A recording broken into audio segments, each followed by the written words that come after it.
Hello, good morning friends. Today we are going to learn HTML and CSS. So we will start with HTML and CSS. In last classes we have seen CSS, how to write CSS and what type of CSS. और उससे पहले हम लोगों ने देख चुका है कि टैग किसको बोलते हैं और एट्रीब्यूट किसको बोलते हैं. टैग जो ओपन एंगल ब्रैकेट और क्लोज एंगल ब्रैकेट के बीच में क्लोज होता है उसको टैग बोलते हैं. और टैग के बाद जो ये स्पेशल जो कुछ है हमारे टैग के बाद जो डिफाइन होता है, जैसे कैर सेट है, नेम हुआ, कंटेंट हुआ, ये आप देख रहे हो, इसको एट्रीब्यूट बोलते हैं. एट्रीब्यूट टैग पे स्पेशल इफेक्ट प्रोवाइड करता है, टैग को स्पेशल पावर देता है एट्रीब्यूट, जिससे हम आगे का काम कर सकते हैं. तो आइए हम एक लिंक करते हैं अपने CSS फाइल को through link tag. Link relation equal to style sheet and href में उस फाइल का नाम देते हैं जिस एक्सटर्नल CSS फाइल को हमें कॉल करना होता है. अभी सपोज कर लो मेरा नाम स्टाइल 1.css हम बना रहे हैं. ऐसा पहले से मेरा स्टाइल बना हुआ है, इसलिए स्टाइल 1.css के नाम से हम लोग ले लेते हैं. ठीक है फ्रेंड्स, अब हम लोग इसमें डिफाइन करेंगे, टैग के बारे में जानेंगे. तो जो भी हम टैग लिखना स्टार्ट करते हैं अपने वेब पेज में, तो जो भी हमें कुछ दिखता है, जो भी विजिबल होता है, वो ओपन बॉडी टैग और क्लोज बॉडी टैग के अंदर लिखा हुआ होता है. जनरली हम लोग ऐसे भी लिख सकते हैं, बट वो स्टैंडर्ड HTML नहीं होता है. जो भी स्टैंडर्ड HTML हम लोग लिखते हैं टैग्स, वो बॉडी टैग के बाद ही डिफाइन करते हैं. वैसे पहले के HTML में हमारा बॉडी के बाद बिजी कलर नाम का एक एट्रीब्यूट आता था. बिजी कलर आप स्पेसिफाई कर सकते हो, लेकिन अब ये चलता नहीं है. हम लोग जनरली इसके लिए हम लोग टैग ही डिफाइन कर देंगे CSS में. तो इस तरह से, जैसे हम यहाँ पे एक डिवीज़न टैग के बारे में मैंने बताया था. डिवीज़न टैग माने डिवाइड, डिवीज़न, डिव माने डिवीज़न, डिवीज़न टैग है डिव टैग. ये पेज को एक वेब पेज को डिवाइड करने का काम करता है. जैसे हमारा वेब पेज बहुत छोटे छोटे पार्ट में डिवाइड होते हैं. लोगो, बैनर, उसके बाद में सर्विसेज सेक्शन, जितने भी नीचे footer section, header section, menu bar, ये सारे डिव सेक्शन के अंदर आते हैं, एक डिव के अंदर ही डिफाइन होते हैं. पहले हम लोग होल स्ट्रक्चर तैयार करते हैं डिवीजन टैग से. जैसे हमारा फुल ये जो स्क्रीन आपको दिख रहा है, ये 100% विड्थ का है और हाइट हम लोग कुछ इसका स्पेसिफाई कर देते हैं, जिससे कि हमारा पता चलता है. तो उसके लिए हम लोग डिवीज़न टैग यूज़ करते हैं बॉडी टैग के अंदर. अगर उसमें भी चाहो तो HTML5 को स्पेसिफाई कर सकते हो आप, हेडर टैग यूज़ कर सकते हो. ये हेडर टैग दिख रहा है ना, हेडर टैग के अंदर आप डिवीज़न टैग को ले लो और फिर हम लोग इसका काम करते हैं. हेडर टैग, उसके बाद हेडर के अंदर में आ गया डिवीज़न टैग. ठीक है, तो इस तरह से हम लोग वेब पेज का कंस्ट्रक्शन तैयार करते हैं, स्ट्रक्चर तैयार करते हैं. और इस डिव के अंदर हम लोग कुछ भी स्पेसिफाई कर सकते हैं, क्लास भी ले सकते हैं. ठीक है, तो इसके लिए हम लोग CSS अब लिखना चालू करेंगे. एक नया फाइल बनाएंगे हम लोग, इसका नाम रखेंगे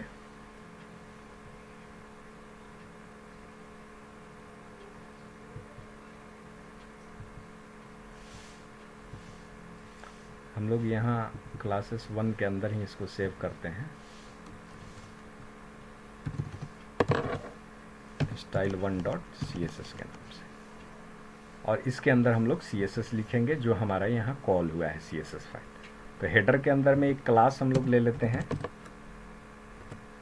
क्लास इक्वल टू हेडर. ठीक है, और इसका डिफिनीशन हम लोग लिखेंगे.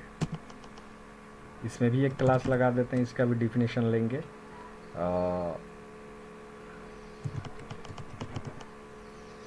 हेडर बार इसका नाम रख देते हैं फर्स्ट क्लास का, जो हेडर के अंदर डिफाइन होगा. और इसके अंदर में हम लोग स्पेसिफाई करना चालू करते हैं हेडर को. तो क्लास है इसीलिए हेडर ले लेंगे. हेडर में हम लोग इसका विड्थ स्पेसिफाई करेंगे 100%, कुछ हाइट स्पेसिफाई कर देंगे. हाइट स्पेसिफाई कर देंगे, हाइट इसका सपोज करो हम ले लेते हैं 100 पिक्सल का. और एक बॉर्डर लगा देते हैं जिससे पता चले हमारा कितने में बना हुआ है। 1 पिक्सल का सॉलिड बॉर्डर ले लेते हैं और कलर कॉम्बिनेशन यहाँ से आप सेलेक्ट कर सकते हो, जैसा कलर चाहो आप यहाँ से चूज कर सकते हो। तो ये कलर कॉम्बिनेशन है। इससे पहले अगर चाहो तो जैसा हम लोग देते थे, बताया है मैंने कि यूनिवर्सल सेलेक्टर है ये स्टार। यूनिवर्सल सेलेक्टर के लिए भी लिख सकते हो आप पैडिंग 0 पिक्सल, मार्जिन 0 पिक्सल,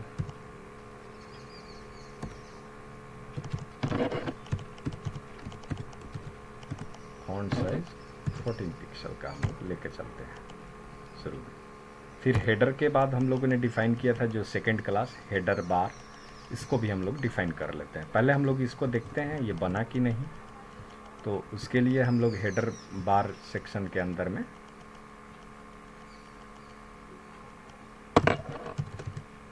एक पी टैग लेते हैं, पैराग्राफ का टैग, उसमें कुछ लिख देते हैं, इससे पता चलेगा।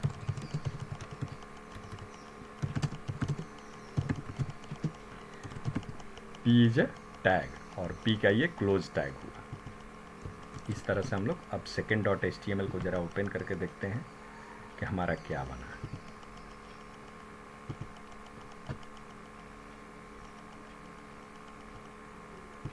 इसको क्रोम के साथ ओपन कर लीजिए जहाँ पे आपका सेव है फाइल। तो ये देखो फर्स्ट हमारा हेडर सेक्शन ये बन गया, हेलो टेस्ट डेटा करके आ रहा है। अब इस हेडर को हम लोग क्या करेंगे, हेडर को हम लोग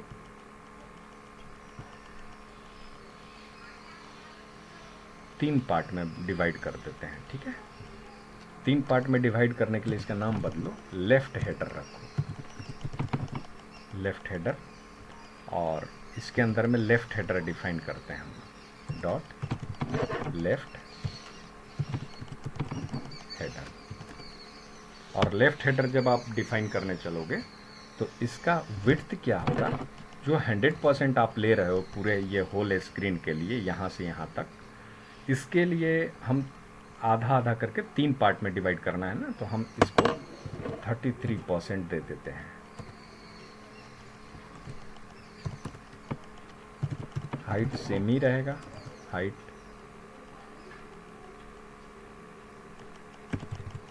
100 पिक्सल। और इसके बाद में हम लोग इसमें एक बॉर्डर ले लेते हैं 1 पिक्सल का सॉलिड, एक ब्लैक कलर का ले लेते हैं। अब ये स्पेसिफाई करेगा हमारा सेकंड पार्ट को, तो ये स्पेसिफाई करेगा हमारा सेकंड पार्ट को। तो अब इसमें लेफ़्ट हेडर के अंदर में हम जो भी कंटेंट लिखेंगे ये लेफ़्ट हेडर में आना चाहिए। और इसके बाद में हम लोग एक और हेडर बनाते हैं, मिडिल हेडर। 3 पार्ट में डिवाइड करना है फ्रेंड्स, तो लेफ़्ट, मिडिल और राइट के नाम से मिडिल हेडर, और इसके नीचे हम लोग राइट हेडर। 3 पार्ट में डिवाइड करना था तो राइट हेडर के नाम से हमने डिफाइन कर लिया। इस तरह से हमारा 3 सेक्शन डिफाइन हो गया, मिडिल, लेफ्ट और राइट। अब इन तीनों के लिए हम लोग अलग अलग डिफाइन कर देंगे। हम लोग यहाँ जो CSS में क्लास है, ये क्लास तीनों के लिए अलग अलग डिफाइन हो जाएगा। लेफ्ट की जगह यहाँ पे आप मिडिल ले लो, और फिर राइट हेडर ले लो, राइट हेडर ले लो। एक काम करते हैं, इसमें थोड़ा सा घटा देते हैं,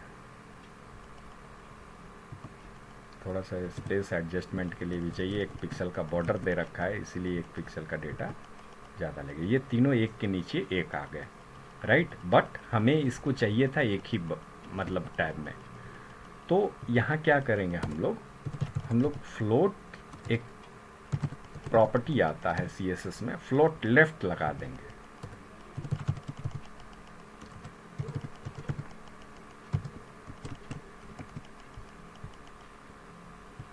फ्लोट लेफ्ट जैसे ही मारते हो, देखो आप ये इसके अंदर में आ गया, ये नीचे वाला भी है, तो इसका भी फ्लोट लेफ्ट हम लोग यूज़ कर लेते हैं।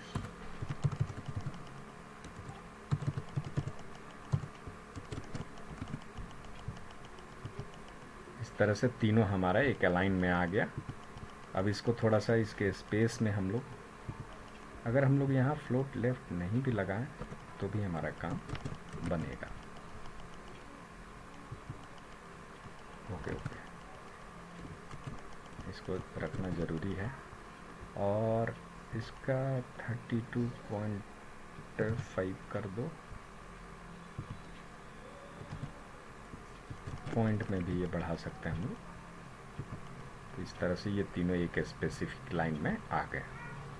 अब इन तीनों में जो हेलो टेस्ट डेटा लिख रखा है, इसके अंदर आप चाहो तो इमेज वगैरह भी कॉल करा सकते हो। यहाँ पे आते हैं हम लोग, इमेज अगर मान लो मेरे को कॉल कराना है, तो इमेज कॉल कराने के लिए सबसे पहले एक इमेज लेना होगा।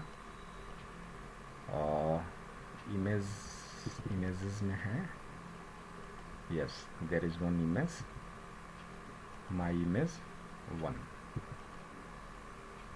and this is JPG file. There are some type of extension of file, तुम देख रहे हो इस पर जब होवर करोगे तो आपको दिखाई देगा item type.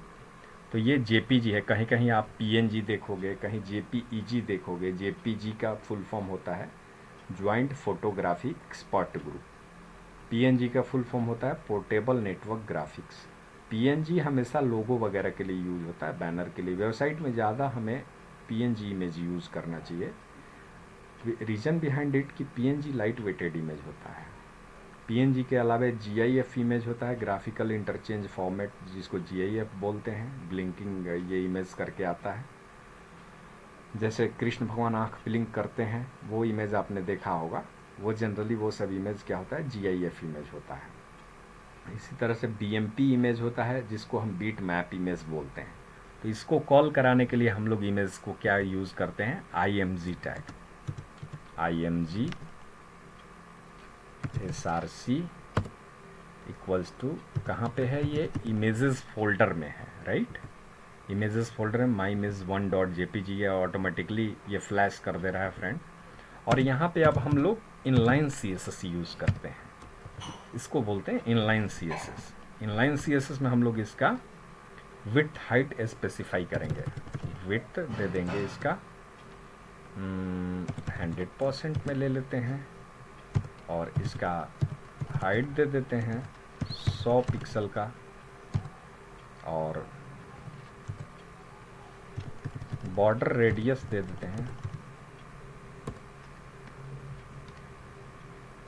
20 pixel. Display flex कर देते हैं, और अब इसको हम लोग चेक करते हैं कि हमारा जो इमेज हुआ वो आया कि नहीं। ये हमारा इमेज आ गया इस बैनर के बीच में।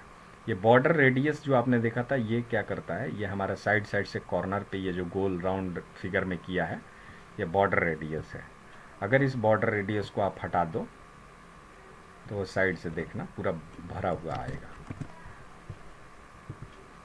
देख लो, ये 100% भरा हुआ आ रहा है। इस तरह से आप इसको स्पेसिफाई कर सकते हो। इसमें जो P लिए हो, P के अंदर में एक स्पैन टैग होता है, इस स्पैन टैग को आप यूज़ कर लो।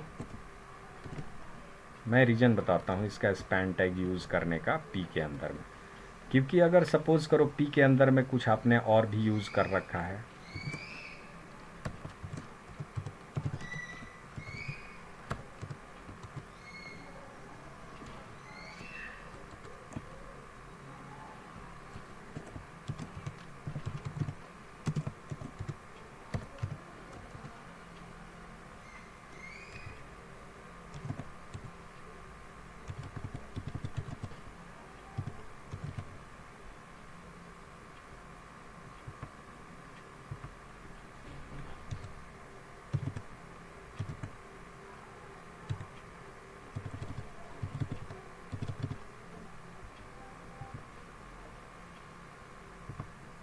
अब इसमें हम लोग P पे एक स्टाइल अलग लगा देते हैं। इसका कलर हम लोग रेड कर देते हैं। ठीक है। तो देखो, जब आप इसको देखोगे, ये राइट साइड वाले के लिए मैंने किया है, देखो दोनों पे अलग अलग CSS इफेक्ट अप्लाई है। इस पे रेड कलर अप्लाई हो गया, इस पी पे अलग कलर अप्लाई हो गया। इस तरह से हम लोग पी के अंदर में स्पैन टैग का भी यूज़ कर सकते हैं। और अगर इसको चाहते हो आप इसके नीचे आ जाए, तो you can use BR tag. BR tag is use for breaking tag. और BR टैग और IMG टैग, दो ये ऐसे टैग हैं HTML में जिनका क्लोजिंग टैग नहीं होता। ये दोनों का सिर्फ ओपन टैग है, क्लोज टैग नहीं है, BR का और IMG का। ठीक है, इसको ओपन टैग बोलते हैं।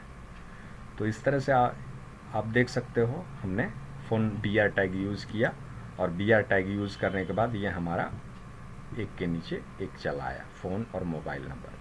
अब आप चाहो तो इधर ईमेल आईडी भी पुट कर सकते हो।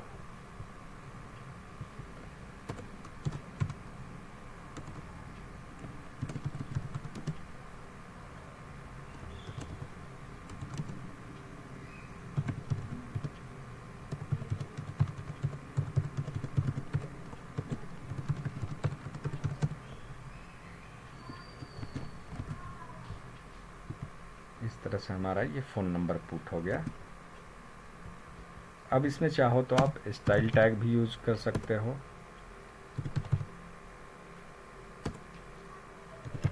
फ्लोट दो होते हैं फ्रेंड्स, फ्लोट लेफ़्ट और फ्लोट राइट, दो ही होते हैं इसमें। फ्लोट एक लेफ़्ट होता है, एक राइट होता है। अब इसको चाहो तो आप इसको टॉप पे भी स्पेसिफाई कर सकते हो। देखो, मैं आपको बता रहा हूँ, इसको इंस्पेक्ट करना, पहले राइट क्लिक करो, कहीं भी जाके इंस्पेक्ट करना हो राइट क्लिक करो, इंस्पेक्ट करो। वो नीचे में इंस्पेक्ट करने के बाद हमारा आ जाता है, जो भी टैग लिखा हुआ है या जो भी इसके लिए CSS लिखा हुआ है वो आ जाता है। तो आप इसको पहले सेलेक्ट कर लो, ये सेलेक्ट करने पर ऑटोमेटिकली हाईलाइट हो जाता है। और इसमें आप इसको यहाँ से जब आप फिक्स करते हो,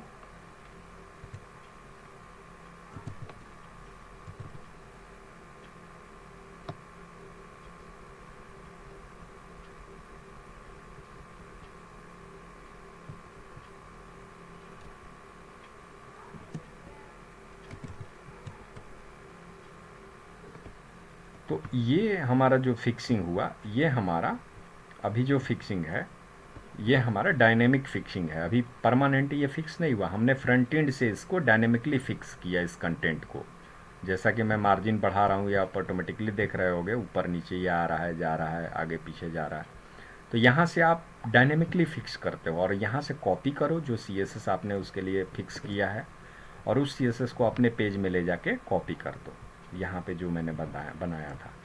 और बेसिकली मैंने आपको बेटर कोडिंग के लिए क्या बताया था कि क्लास अगर आप यूज़ करते हो हर जगह, ये इनलाइन CSS की जगह, तो वो बेटर सॉल्यूशन होता है हमारे पास। देखो अब ये परमानेंट फिक्स हो गया, जो हमारा पेज है अब ये परमानेंट फिक्स हो गया। अब इसको हम कट कर देंगे।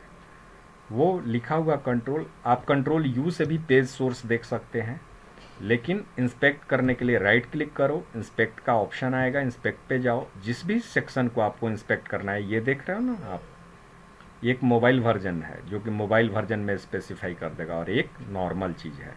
ठीक है, और ये है एलिमेंट सेलेक्टर। कोई भी एलिमेंट सेलेक्ट करो, उस पर्टिकुलर एलिमेंट का ये डेटा दिखा देगा आपको। यहाँ दिखा दिया ना पी को, जैसे ही मैंने सेलेक्ट किया, तो ये जो एरो वाला दिख रहा है, select an element in the page to inspect it, control Shift+C is the shortcut key. यहाँ से आप सेलेक्ट करो, और फिर जिस भी टैग को आप सेलेक्ट करोगे उसका ये ओपन करके ऑटोमेटिकली आपको दिखा दे रहा है। ये दिख रहा है आपको।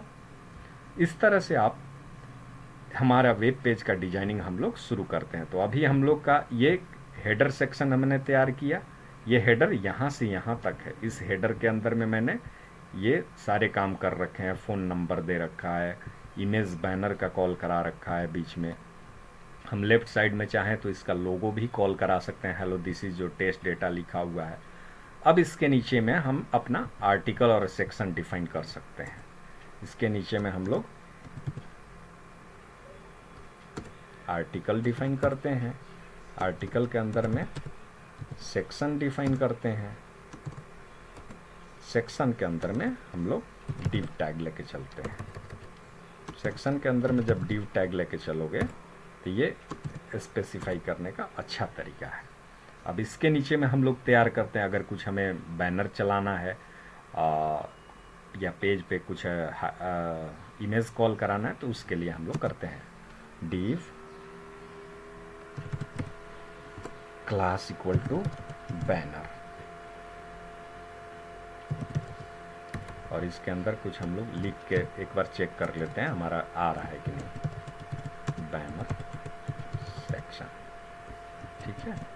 अब इस बैनर सेक्शन में हम बैनर का यहाँ डिफिनीशन देंगे।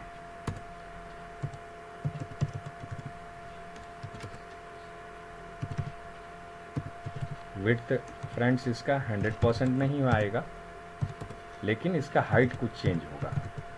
हाइट इसका मैं ले लेता हूँ 200 पिक्सल का, और एक बॉर्डर डाल देता हूँ ताकि पता चले। और इस बैनर के नीचे हम लोग अपना काम लिखना शुरू करेंगे।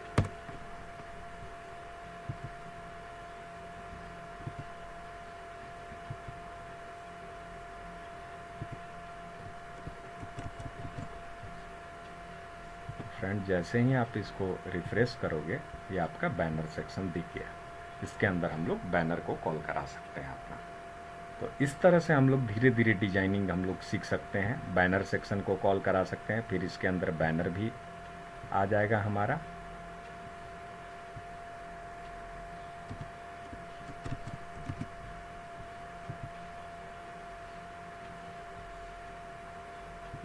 बैनर सेक्शन के लिए एक इमेज मैं कॉल करा लेता हूँ।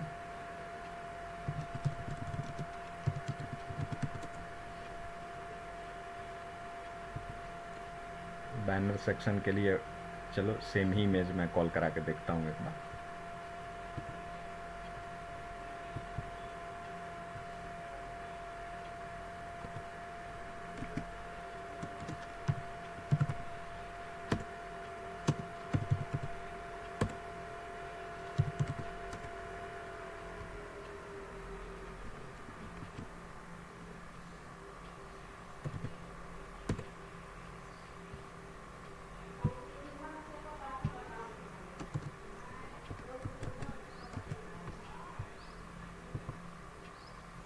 ये बैनर बहुत ज़्यादा बड़ा हो गया, इसका थोड़ा सा हाइट स्पेसिफाई कर देता हूँ मैं इसको स्टाइल टैग लगा के।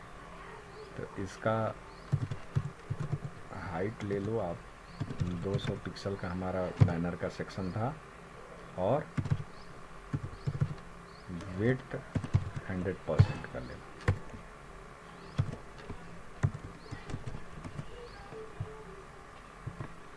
इस तरह से हमारा ये 200 पिक्सल में ये बैनर आ गया। अगर इमेज सही होता तो ये सही ढंग से आएगा। So you can call like this. और जो भी आपने यहाँ पे जैसे ये स्टाइल पी के अंदर कॉल करा रखा है, इसको हम लोग क्या करेंगे, यहाँ से हटा दो, एक क्लास लगा दो इसके लिए। बेटर यही होता है आइडिया।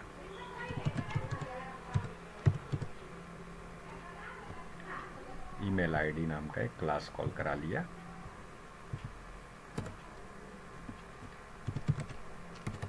इस क्लास को हम तो डिफाइन कर देंगे।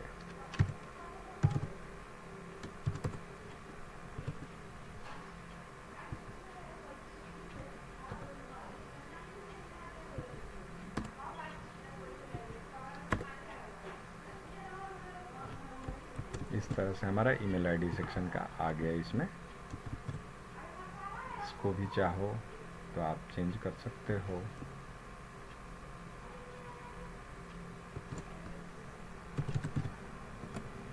इसका क्लास डाल दो मोबाइल नंबर नाम का। ये क्लास आप अपने अकॉर्डिंग डिफाइन कर सकते हो, जैसा आपको जब बेटर लगे।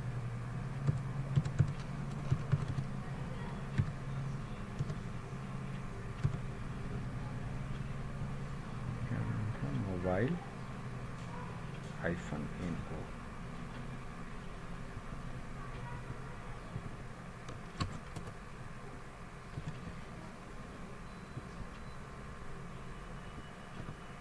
इस तरह से देख रहे हो कितना कोड रीडेबिलिटी बढ़ रही है। अगर हम सेपरेट CSS और HTML फाइल लिखते हैं तो कोड रीडेबिलिटी बढ़ जाती है। जितना भी, जैसे ये इमेज के लिए हमने स्टाइल पुट कर रखा है, इसको भी हटा दो। Class top banner images. अब इस क्लास को हम लोग इधर डिफाइन कर देते हैं, टॉप बैनर।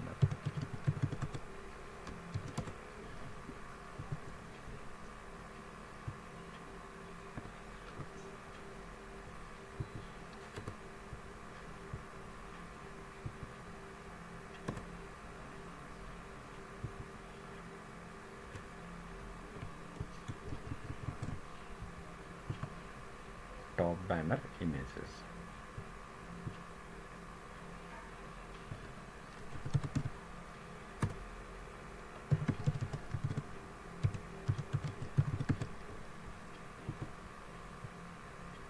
कॉपी कर लो, और कॉपी करने के बाद हम CSS फाइल में आते हैं। CSS फाइल में इसका CSS डिफाइन करते हैं, बैनर इमेजेस, और जो इसके अंदर स्टाइल दिए गए हैं वो स्टाइल हम लोग यहाँ पे ले लेंगे। मेरे ख्याल से क्या था स्टाइल में, ज़्यादा कुछ नहीं था। Height 200 pixel, width 100 pixel.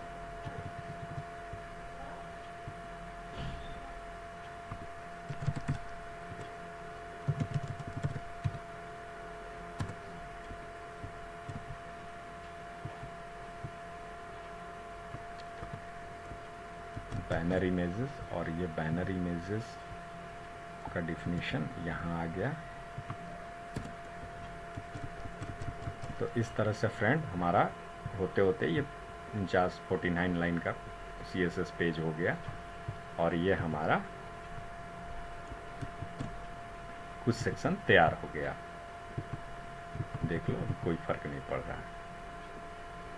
इस तरह से हमारा जब कोड आप इसको रीडेबल फॉर्मेट में देखोगे तो हर जगह ये क्लास यूज़ किया है, कहीं भी इनलाइन CSS हम लोग नहीं यूज़ कर रहे हैं।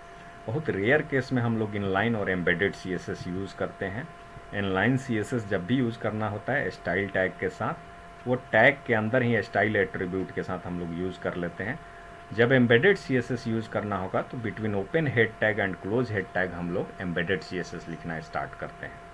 तो इस तरह से फ्रेंड हम लोग देखते हैं HTML CSS का डिजाइनिंग। अगले सेक्शन में हम लोग मेन्यू बार बनाना सीखेंगे। इसमें ड्रॉप एंड डाउन मेन्यू कैसे बनाते हैं, मेन्यू बार, ये जो ऊपर वाला टॉप सेक्शन है इसके नीचे में मेन्यू बार होना चाहिए। तो उस मेन्यू बार के लिए हम लोग सीखेंगे अगले सेक्शन में कि मेन्यू बार कैसे बनाते हैं हम लोग। और जब मेन्यू बार बनाना सीख जाएंगे तो मेन्यू बार के नीचे हम लोग एक बैनर चलाना सीखेंगे जावास्क्रिप्ट से। उसके नीचे हम लोग अलग अलग सेक्शन डिफाइन करेंगे। इसके नीचे सर्विसेज सेक्शन डिफाइन होगा, सर्विसेज के नीचे 3 अलग अलग कंटेनर डिफाइन होंगे। तो इस तरह से हम लोग ये सारे पेज का डिजाइनिंग हम लोग यहाँ कर सकते हैं HTML से। HTML बेसिकली कंस्ट्रक्शन का काम करता है, और CSS क्या करता है, उसमें डिजाइनिंग का काम करता है। जितने भी आप ये इमेज देख रहे हो, विड्थ हाइट इसका देख रहे हो, ये अलग अलग पार्ट में बटा हुआ है, ये सारा काम कंस्ट्रक्टिव काम खाली HTML का है। जबकि CSS इमेज लाना, बैनर लाना, कलर चेंज करना, थोड़ा CSS इफेक्ट डालना एनिमेशन का, ये सब CSS का काम है। तो अगले पेज में हम लोग CSS सीखेंगे, अगले पेज में हम लोग CSS और डीपली सीखेंगे। Drop and down menu bar बनाना, बैनर बनाना, फिर नीचे में कंटेनर बनाना। अगले सेक्शन में मैं आऊँगा आपके साथ एक कंप्लीट फिग्मा डिज़ाइन के साथ, या उसको PSD डिज़ाइन बोलते हैं। PSD डिज़ाइन के साथ हम लोग PSD टू HTML कन्वर्ट करना सीखेंगे।